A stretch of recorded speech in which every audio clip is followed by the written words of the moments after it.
오늘 사무엘상 30장 11절에서 20절 말씀으로 평소에 잘해라 라는 제목으로 하나님 말씀 나누겠습니다. 제가 평소에 이렇게 하는 말 중에 하나가 있습니다. 그게 뭐냐면 공부하고 아부는 평소에 잘해야 된다 라는 겁니다. 공부를 하나도 안 하다가 꼭 시험 때 두고 벼락치기 하는 친구들이 있어요. 근데 그 벼락치기 공부 가지고 결코 결과가 좋을 수가 없죠. 뿐만 아니라 인간관계도 그래요.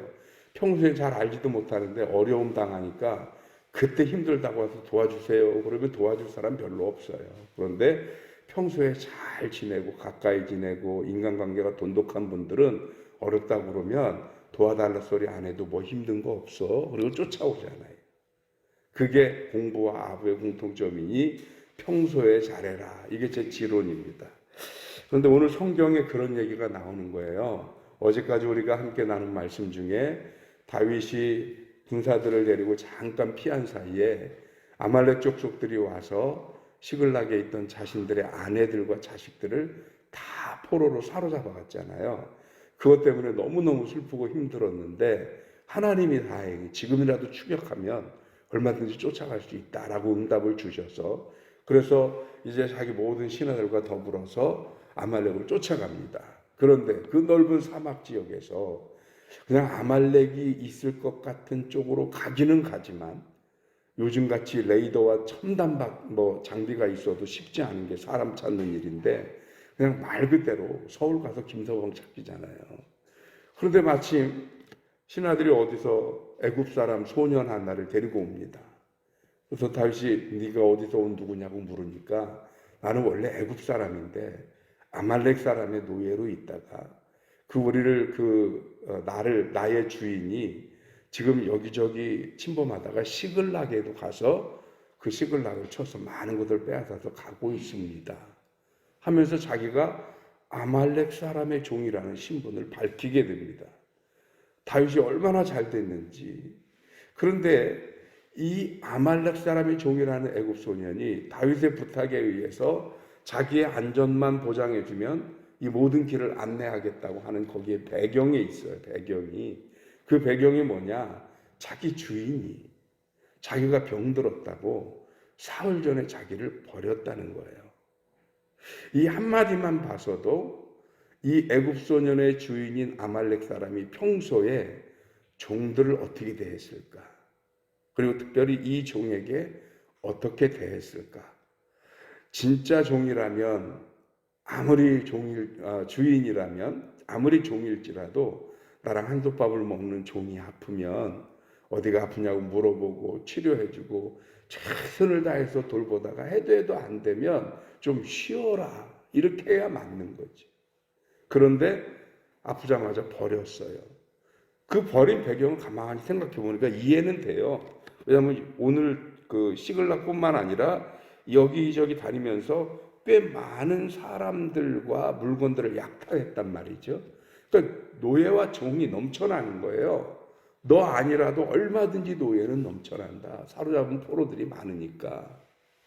결국 이 주인이 생각한 게 뭐냐? 모든 종들이나 노예는 소모품에 불과하다. 그러니 인격적으로 대했을 리가 만무하죠. 그러니 이 종이 자기 주인에게 은혜를 기억하고 은혜를 갚고 이럴 만한 관계가 쌓여 있질 않아요. 그러니 다윗의 일행을 데리고 아말렉 족속이 있는 곳을 안내해 줍니다. 그냥 우리가 상식으로 짐작컨대 단순히 저기 가면 있습니다. 그거로 끝냈을까요? 아마 이동하면서 성경에 일일이 그것을 다 기록할 수는 없지만 다윗이 물었을 거 아니에요. 그래, 군사의 숫자는 얼마나 되느냐?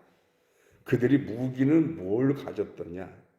군사들은 좀 나이가 많더냐 적더냐? 훈련이 잘 됐냐 덜 됐냐? 싸움을 잘하냐 못하냐? 사전에 이 모든 것들을 다 파악할 수 있지 않았을까? 그래서 그런지 만나자마자 작전이고 뭐고 없어요. 아말렉 족속이 딱 가보니까 자기들이 취한 전리품에 그거에 빠져가지고 잔치를 베풀고 파티를 하고 난리가 났어요. 그냥 보자마자 다짜고짜 다윗이 전진해서 그들을 치기 시작합니다. 하루 반나절 동안 쳤습니다. 그 얘기는 사전에 아말렉에 대한 충분한 사전 지식이 있었다는 얘기죠. 그 모든 사전 지식은 어디로부터 나왔을까? 바로 이 애굽 소년에게서 나온 거죠. 만약에 이건 가설이긴 하지만 이 아말렉 주인이 이 애굽 소년을 잘 대해주고 평소에 잘 해줬더라면 오늘의 이 결과가 어땠을까? 전혀 다른 결과가 예상되지 않습니까? 그래서 평소에 인간관계를 잘 맺어야 하는 겁니다. 이것만이 아닙니다. 오늘 이 사건에는 하나가 더 등장하는데 그렇게 해서 다윗과 그의 군사들이 아말렉을 완벽하게 부수고 성경에 보니까 뭐라고 되어 있냐면 잃은 것 중에 하나도 빠뜨리지 않고 도로 다 찾았다. 남자고 여자고 애고 부인이고 자녀고 물건이고 모든 것을 다 찾아왔습니다. 그리고 거기다가 아말렉 족속이 가지고 있었던 다른 전리품들까지 더 많이 취해가지고 왔어요. 그러니까 다윗의 신하들이 뭐라고 얘기하냐면 오늘 20절 말씀 보니까 다윗이 또 양떼와 소떼를 되찾았더니 무리가 그 가축들을 앞에 몰고 가며 이르되 이는 다윗의 전리품이라 하였더라 하면서 다윗에게 영광을 돌립니다. 문제는 우리 불과 어제 말씀 나눌 때 이 무리들이 어떻게 했나요? 자기 아내와 자식들을 잃은 것 때문에 다윗을 돌로 치려고 했었어요. 그런데 불과 하루 반나절 만에 이 사람들이 자기 아내와 자녀들을 도로 찾았고 많은 전리품을 얻었다 그래서 뭐라고 얘기를 해요? 이는 다윗의 전리품이다 하고 다윗에게 영광을 돌려요. 이 얘기를 듣는 다윗이 어땠을까요? 마냥 좋았을까요? 기쁘기만 했을까요? 제가 다윗이라면 기분 묘했을 것 같아요. 이 사람들이 엊그제만 해도 나한테 돌 던지고 모든 책임을 내가 자신들의 지도자라는 것 때문에 모든 책임을 나한테 전가해서 나를 죽이려고 하던 이들이 불과 하루 반나절 사이에 이런 일들이 생기니까 나한테 영광을 돌리고 나를 칭송해. 다윗은 이때 기분이 그렇게 유쾌하지만은 않았을 것 같습니다. 왜냐하면 다윗은 이들의 평소의 모습을 봤기 때문에 좋을 때만 좋은 게 아니라 어려울 때도 좋아야 되는데 어려울 땐 여지없이 모든 책임을 다윗에게 돌리는 이 무리들, 이 군중들을 알기 때문에 그래서인지 몰라도요 다윗은 평생 동안에 사람을 의지하지 않습니다. 평생 동안에 하나님만 의지합니다. 이런 경험이 다윗으로 하여금 그 어떤 상황에서도 사람 의지하는 게 아니고 하나님 의지해야 답이 있다라는 것을 알게 한 것 같아요.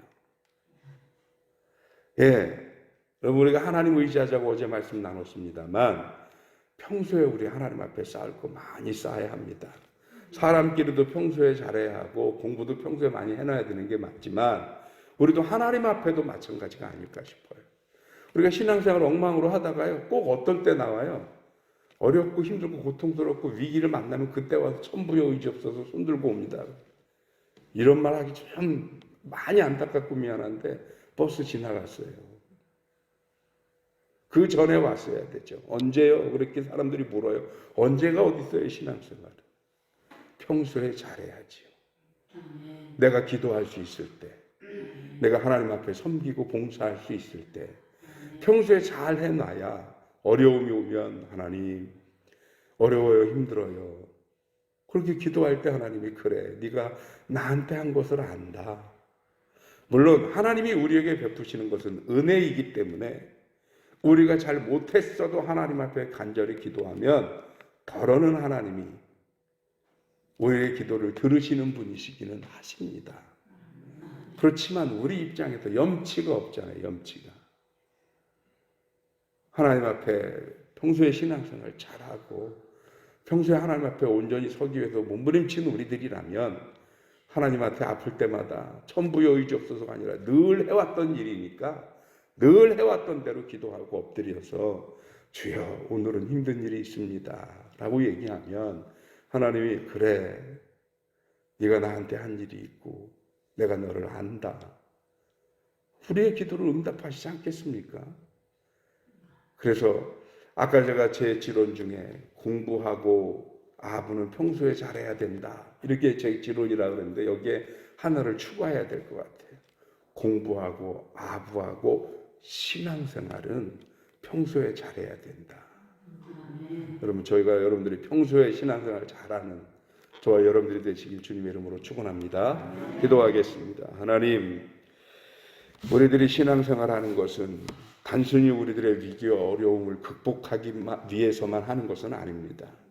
날 구원하신 하나님의 은혜가 감사해서 내가 하나님의 백성 된 것이 너무나도 놀라운 은혜고 축복이기에 매일매일 주님 앞에서 주님을 뵙고 찬양하고 영광 돌리기에도 부족해서 매일매일 하나님을 만나고 하나님께 영광 돌리는 것이 당연한 것인데 우리들이 게으르고 나태해서 그렇게 하지 못하다가 꼭 어렵고 힘든 위기를 만나면 그때만 눈물 흘리고 엎드리는 우리들이 아닌가 모르겠습니다. 오늘 말씀 속에 평소에 많은 것들을 쌓아 올려야 한다라고 하는 이 교훈을 우리에게 주셨으니 이 말씀 우리가 받아서 우리의 신앙을 온전히 세워가기 위하여 힘들든지 힘들지 않든지 편하든지 불편하든지 비가 오든지 눈이 오든지 날이 맑든지 한결같이 늘 하나님 앞에 바로 서고 온전한 모습으로 신앙생활하기 위해 쓰는 우리들이 되게 하여 주옵소서. 사랑하는 든든히 서가는 교회 성도들을 주장하여 주옵시고 성도들 가운데 몸이 불편하고 아프고 힘들어 주님의 은혜를 구하는 이들을 기억하셔서 저들을 치유하시고 회복시키시며 온전케 하여 주시옵소서. 또한 하나님, 다음 주는 늦은비 기도회를 준비하고 있습니다. 올해는 특별히 늦은비 특별 부흥회를 준비하고 5교회 목사님들이 오셔서 우리를 축복하고 귀한 말씀으로 은혜 주실 텐데 시간 은혜 받게 하시고 많은 성도들이 나와서 교회를 위해 이 시대를 위해 함께 기도할 수 있는 소중한 시간 되도록 주님이 주장하여 주시옵소서. 하나님, 우리 든든히 서가는 교회가 건축을 위해 기도합니다. 우리는 꿈도 꾸지 못했던 일 하나님이 기적으로 허락하셔서 우리에게 놀라운 길을 열어주셨음에 이 길을 온전히 이루어가고 감당하는 우리 교회가 되어지도록 성령께서 주장하여 주시옵소서. 하나님의 크신 은혜가 이 아침 기도하는 성도들의 기도를 들으시고 응답하실 줄 믿사옵고 우리 주님 예수 그리스도 이름으로 기도하옵나이다. 아멘. 아멘.